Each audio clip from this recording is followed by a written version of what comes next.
Merci. Juste dire, rebondir sur ce qu'a dit Isabelle, parce qu'on connaît bien Engie, on vous accompagne comme beaucoup d'autres entreprises, et préciser que, parce que souvent j'entends des entreprises qui me disent ça en disant c'est facile, c'est une grosse boîte, ils ont de l'argent. C'est encore plus dur. Plus on est gros, plus c'est difficile, et d'ailleurs les entreprises les moins agiles dans le processus de recrutement, les moins attractives et tout aujourd'hui, sont les entreprises du CAC 40. Donc il faut souligner quand même l'effort que fait Engie de se transformer totalement, vraiment en profondeur.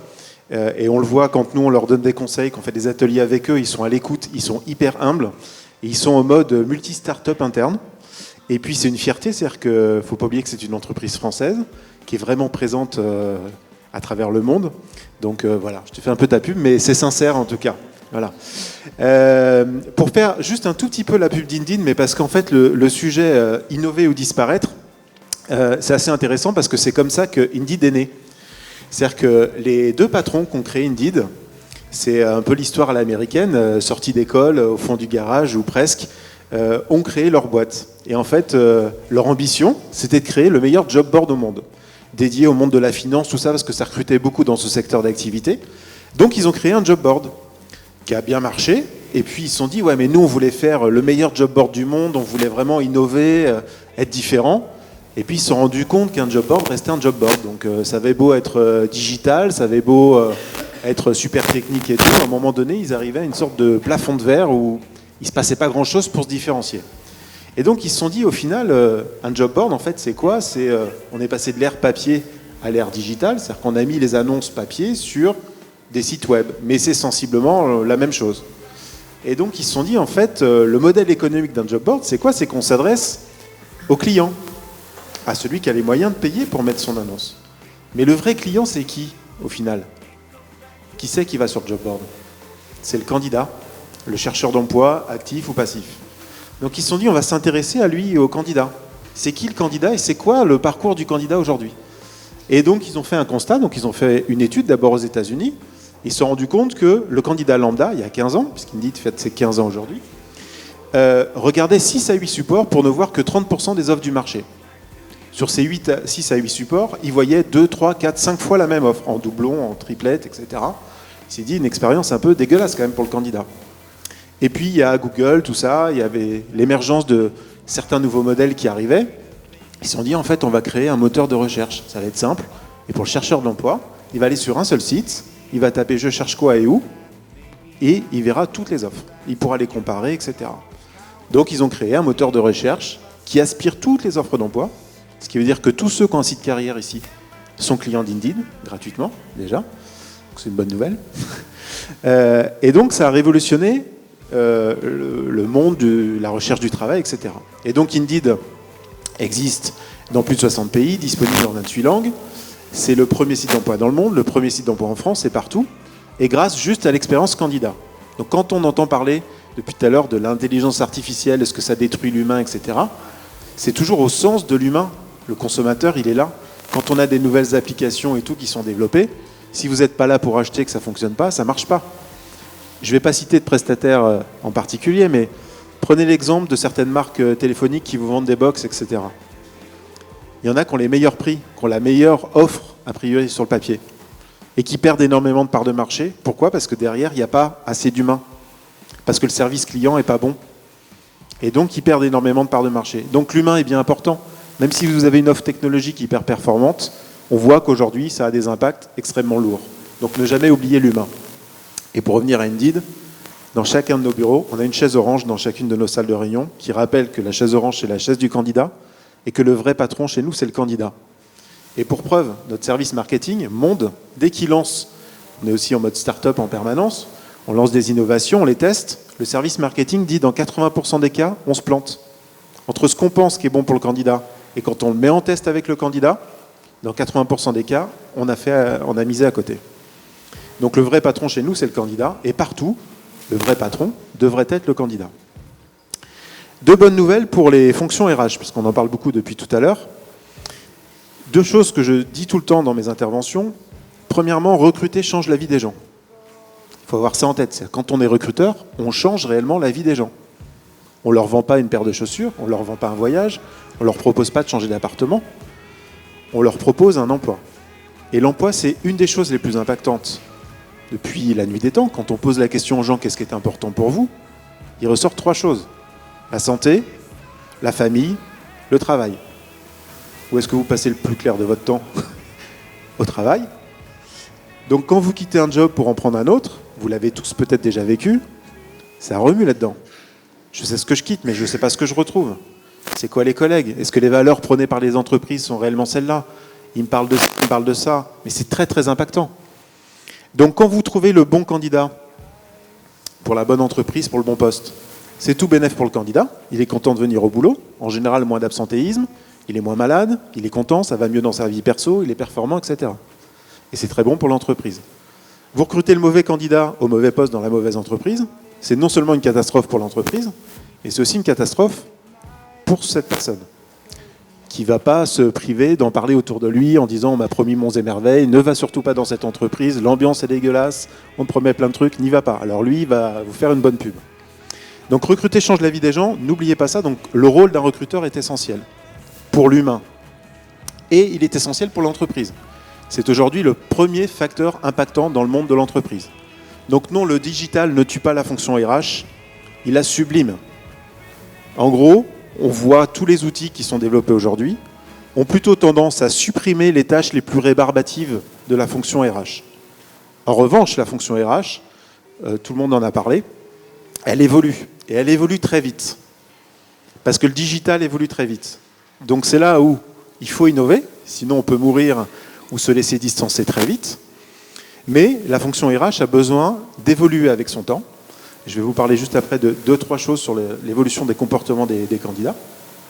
Et quand on dit que cette fonction elle est essentielle et stratégique pour l'entreprise, prenez 2 secteurs d'activité connus qui souffrent depuis longtemps d'attractivité et de manque de compétences et de formation, qui sont le BTP, l'hôtellerie-restauration. Dans l'hôtellerie-restauration et dans le BTP, la sanction elle est immédiate. Vous avez un restaurant, une grande salle, 6 serveurs. Il vous manque 3 serveurs, moitié de la salle fonctionne, moitié du chiffre d'affaires. Dans le BTP, c'est exactement la même chose. En plus, vous avez souvent des sanctions, des pénalités. Donc dans l'entreprise, même si les patrons là-haut ont tendance à sous-estimer la fonction RH parce qu'ils partent encore du principe qu'il y a 8,5% de taux de chômage en France, et c'est facile, il y a plein de gens qui n'attendent que ça, que de travailler pour vous. Ben, c'est pas vrai. Il n'y a pas une entreprise que je côtoie aujourd'hui qui me dit qu'elle n'a pas du mal à recruter, quelle que soit la fonction, quel que soit le niveau de diplôme. Donc un vrai problème d'adéquation entre l'offre et la demande, et on en revient au sens, à ce que cherchent les candidats aujourd'hui, du sens, de l'authenticité, de l'engagement. Donc quand j'entends dire que la nouvelle génération n'est pas motivée, etc., c'est pas vrai, elle est beaucoup plus exigeante qu'avant. La nouvelle génération a tendance à vouloir travailler différemment. On oppose souvent les générations. En fait, ce n'est pas un problème de génération, c'est un problème d'époque.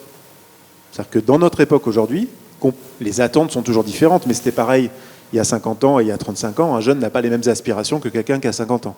Mais par contre, ce qui se passe aujourd'hui, c'est qu'on recherche de plus en plus un équilibre entre vie pro, vie perso.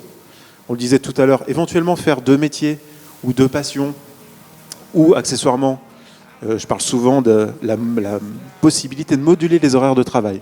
Un grand groupe d'assurance basé à la Défense m'a dit c'est impossible pendant 2 ans, puis ils ont fait un test finalement sur un service, ils se sont rendus compte que ça avait changé la vie. Parce que quand on dit à un salarié, tu peux arriver à 8h ou à 9h30, après tu t'aménages le reste comme tu veux, tant que tu fais ton travail. Ben, quand j'arrive à 8h, j'évite les bouchons. Ou si j'arrive à 9h30, ça me permet de déposer ma fille à la crèche, d'éviter les bouchons aussi, et donc je suis vachement plus reconnaissant vis-à-vis de l'entreprise, plus motivé, etc. Donc voilà, tout un tas de choses qui évoluent, mais qui évoluent très très vite. Dans les comportements, il y a aussi l'usage du mobile. Donc pour vous qui êtes recruteur, l'usage du mobile a considérablement changé la donne. C'est-à-dire qu'il ne suffit plus d'avoir un site, comme on dit, responsive, c'est-à-dire visible sur un smartphone. Il faut que le parcours candidat soit adapté au smartphone.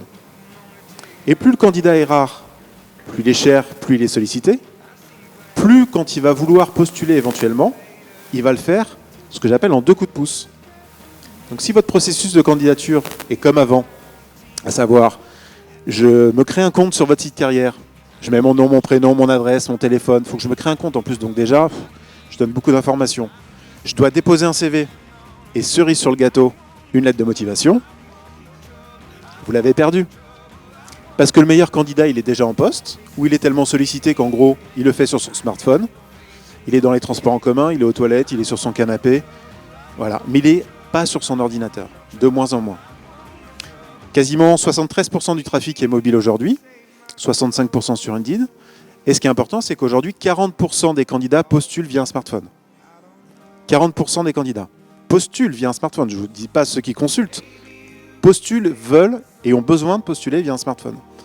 Donc ayez ça en tête. Et là, en effet, c'est innover ou mourir. C'est-à-dire que si vous innovez pas dans votre process RH, c'est dangereux. Et je reviens aux grandes ou aux petites entreprises. Une grande entreprise qui a investi lourdement sur un nouveau site carrière, un nouvel ATS, etc., qui a investi des millions parce qu'elle le fait au niveau international et qui s'est plantée parce qu'elle n'a pas pris le bon outil, ça fait mal. Quand on est petit, on est un peu plus agile. Donc c'est pour ça que c'est important d'entendre aussi des grandes entreprises sur ces sujets-là. Et puis la notion de sens, en fait, on voit quelque chose dont on parle beaucoup aujourd'hui, c'est la marque employeur.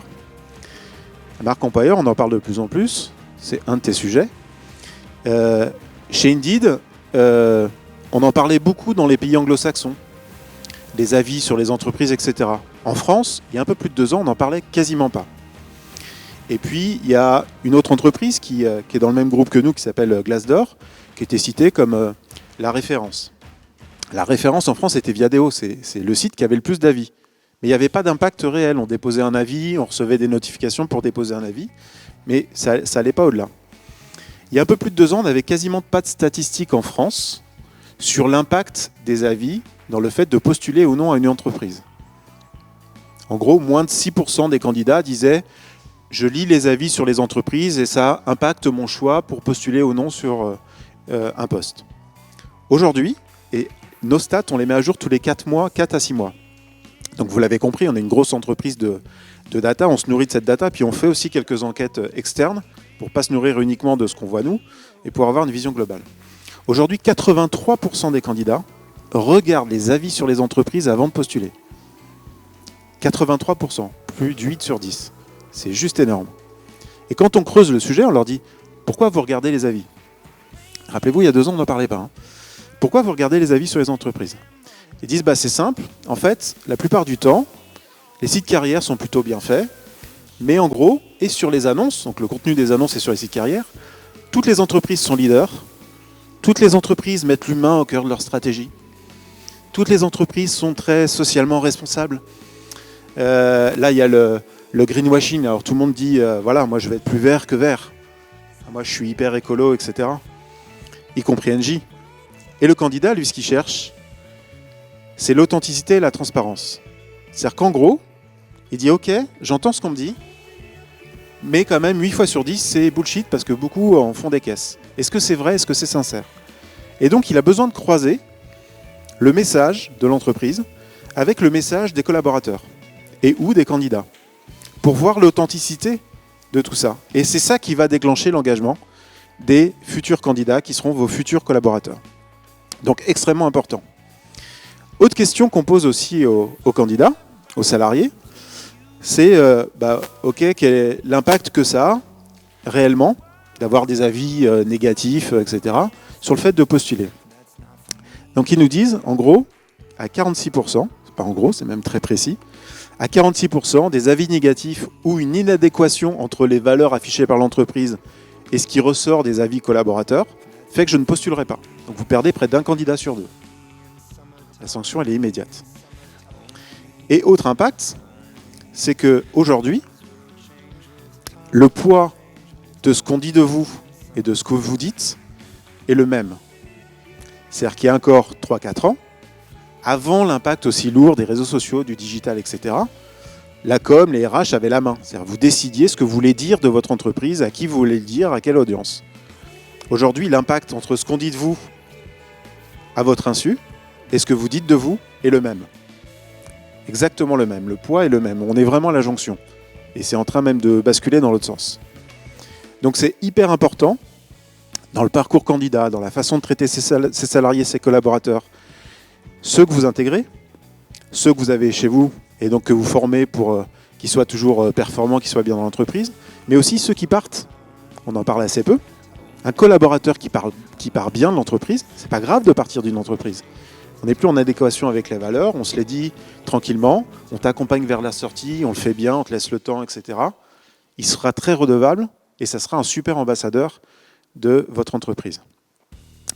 Et une dernière chose par rapport à ça, c'est, on revient à la valeur et au sens, sur le contenu des annonces. On parlait tout à l'heure des Sud-Américains. La culture évolue. Donc nous, on voit les impacts de ce qui intéresse les candidats et de ce qui ne les intéresse pas. Et donc, il y a cette fameuse notion de salaire. Quand on demande qu'est-ce que vous voulez voir comme information sur une entreprise pour postuler dans une entreprise. En premier lieu, ils nous disent le salaire. Ok. Par contre, si on leur pose la question, qu'est-ce qui fait que vous allez quitter votre entreprise pour aller dans celle-là? C'est pas le salaire. Mais par contre, vous gagnez 3 000 € par mois aujourd'hui. Vous envisagez de changer d'emploi. Si on ne vous affiche pas le salaire, vous ne postulez pas. Si vous savez que la tranche de salaire correspond à ce que vous gagnez sensiblement aujourd'hui, vous allez postuler. Donc le tabou du salaire en France, il faut qu'il disparaisse. Parce que légitimement, un candidat, quand il envisage de changer d'entreprise, il a besoin de savoir que potentiellement le poste que vous lui proposez lui garantit de gagner au moins ce qu'il gagne aujourd'hui. Bien sûr, il va toujours essayer de négocier plus, etc. Mais ça fait partie du jeu. Mais en tout cas, en aucun cas, vous perdez 80% des candidats. Ils ne postulent pas si vous n'avez pas les éléments de rémunération. Okay ? Et deuxième chose qui ressort, c'est la localisation. On en parlait avec une personne tout à l'heure qui développe une appli pour la mobilité. La localisation, elle est super importante. Je vous disais tout à l'heure, Indeed, c'est un moteur de recherche avec une barre de recherche. Je cherche quoi et où.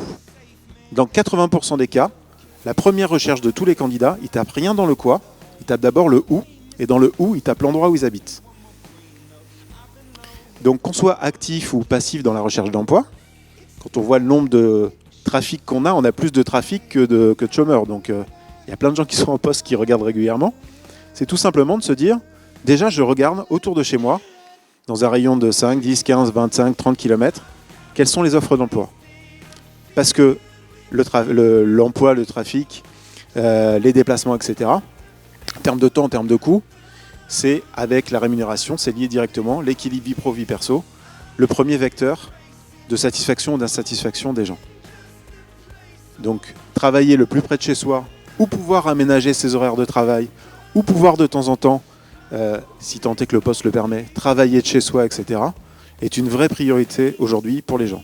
Si je peux économiser 1h30 de transport en commun tous les jours, ou 1h30 de voiture, ou 2 heures, ou 3 heures pour certains, c'est juste radical. Même si vous n'avez pas d'enfant, vous le consacrez à faire autre chose. Vous êtes fan de Netflix, vous regardez plus Netflix, vous faites du sport, ou voilà, bon, peu importe. Donc ça, c'est extrêmement important.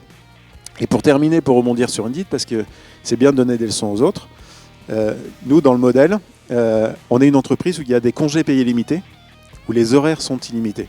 Et on peut travailler de chez soi comme on veut. Alors les gens me disent, mais vous êtes fous, il doit y avoir énormément d'abus. En fait, on a fait des calculs parce qu'on suit quand même tout ça. Et en fait, il y a 1-2% de gens qui peuvent être tentés d'abuser, mais en général, ça se voit assez vite en plus. Et ça a considérablement augmenté l'engagement des collaborateurs. On n'a quasiment pas de turnover, on n'a quasiment pas d'arrêt maladie.